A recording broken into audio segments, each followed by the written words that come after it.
दोस्तों, आज के वीडियो में जानेंगे गन्ने की फसल में जुलाई में होने वाले प्रमुख 5 कार्य, अर्थात जुलाई में हमें अपने गन्ने की फसल में ऐसे कौन कौन से प्रमुख कार्य करने चाहिए जिससे हमें गन्ने की जो उपज ज़्यादा मिले और लागत भी कम आए। क्योंकि दोस्तों, जब समय पर कार्य किए जाते हैं तो वो लागत स्वयंतः कम हो जाती है। यदि हम कार्य देर से करते हैं तो उसमें लागत बढ़ जाती है, चाहे किसी प्रकार की लागत हो, चाहे हम खरपतवार नाशक का प्रयोग करते हैं उसकी लागत हो, या विभिन्न फर्टिलाइजर समय पर नहीं लगाते हैं तो उसकी लागत हो। तो हम किस प्रकार अपने गन्ने की फसल में 5 कार्य करके पैदावार बढ़ा सकते हैं, तो इसी के बारे में जानेंगे। और शुरू करने से पहले आपसे अनुरोध है, यदि आप चैनल पर नए हैं तो चैनल को अभी सब्सक्राइब कर लें, बेल आइकन को ऑल पर सेलेक्ट कर लें। दोस्तों, जो सबसे पहला जो कार्य है वो ये है कि हमें अपने जो जुलाई का जो महीना शुरू हो गया है, इसमें बरसात ज़्यादा होती है, मॉइस्चर ज़्यादा बढ़ जाती है, नमी में ज़्यादा बढ़ जाती है। तो इस समय हमारे गन्ने की फसल है, इसमें फंगस के रोग प्रमुख रूप से बढ़ जाते हैं। और सबसे ज़्यादा जो खतरनाक फंगस का रोग होता है, जो फफूंदी का रोग होता है, वो होता है पोका बोइंग। तो पोका बोइंग से बचाने के लिए हमें अपना एक फंजीसाइड अर्थात फफूंदीनाशक प्रयोग कर लेना चाहिए। उसके लिए हम कर सकते हैं, जो कॉपर ऑक्सीक्लोराइड आता है उसका प्रयोग कर सकते हैं। उसकी 500 ग्राम मात्रा प्रति एकड़ के हिसाब से लेकर अपनी गन्ने की फसल में एक सार स्प्रे कर सकते हैं 200 लीटर पानी में लेकर। तो इससे हमारे जो फंगस का रोग है, वो जो है आपका पोका बोइंग, वो समाप्त हो जाएगा। और दोस्तों, इसका प्रयोग करते समय ये सावधानी बरतनी चाहिए कि इसके साथ हमें दूसरे कोई ज़्यादा कीटनाशक या दूसरे विभिन्न प्रकार के फर्टिलाइजर प्रयोग नहीं करने चाहिए, क्योंकि इसके प्रयोग करने से ये फटने का रहता है, जो इसका घोल होता है। तो इसका जो प्रयोग है अकेले करने की कोशिश करनी चाहिए। और दोस्तों, इसके साथ साथ हम दूसरा भी प्रयोग कर सकते हैं, जैसे कार्बनडाजिम मैनकोजेब आता है, जिसमें कार्बनडाजिम होता है 12% और मैनकोजेब होता है 63%। ये कई कंपनियों का आता है, कई नाम सा है। तो आप किसी अच्छी कंपनी को लेकर 500 ग्राम प्रति एकड़ के हिसाब से आप लेकर 200 से 250 लीटर पानी में घोलकर आप स्प्रे कर सकते हैं।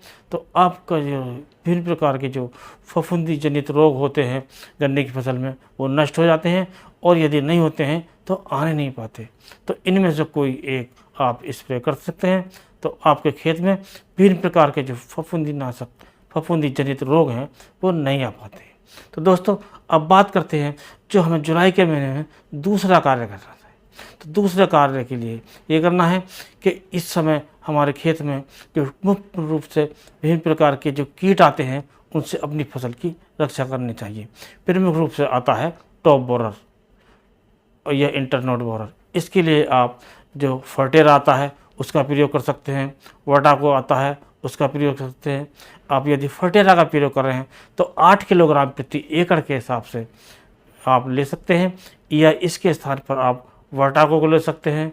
वो आप 5 किलोग्राम प्रति एकड़ के हिसाब से लेकर आप किसी खाद में मिलाकर और उसका बुरकाव करके जड़ों में और सिंचाई कर सकते हैं। यदि आपके क्षेत्र में बारिश नहीं हुई है, तब यदि नमी है तो ये ऐसे ही काम कर जाता है। और दोस्तों, यदि बारिश नहीं होती है नज़दीक में, तो एक सिंचाई हमें और करने की आवश्यकता होती है।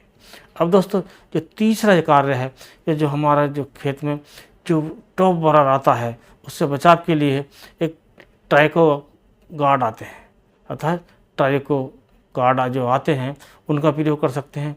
इन्हें हमें गन्ने की पत्तियों पर लगाना होता है, जो एक प्रकार से ये इसमें कीट निकलते हैं जो हानिकारक कीटों को काटते रहें, और जब ये हानिकारक कीटों को खा जाते हैं तो वो नष्ट हो जाते हैं। तो इससे भी हमें बहुत बड़ा फ़ायदा मिलता है।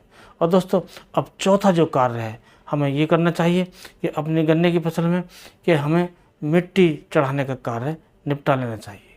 जो खेत ठीक ठाक हो गए हैं, कल्ले निकलने की अवस्था समाप्त हो चुकी है, कल्ले काफ़ी बड़े बड़े हो चुके हैं, तो हम उसमें मिट्टी चढ़ाने का काम कर सकते हैं।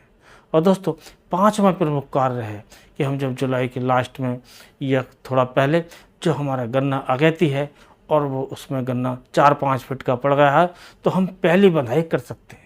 और पहली बंधाई जब हम कर देते हैं तो उससे हमारा जो गन्ने की संभावना है वो कम हो जाती है। तो दोस्तों, इस प्रकार हम अपने गन्ने की फसल में 5 प्रमुख कार्य करके अपने गन्ने की उपज बढ़ा सकते हैं। ज़्यादा पैदावार लेकर हम ज़्यादा मुनाफा कमा सकते हैं। तो दोस्तों, आज के वीडियो बस इतना ही। अगले वीडियो में नए टॉपिक के साथ फिर मिलते हैं। तब तक के लिए नमस्कार।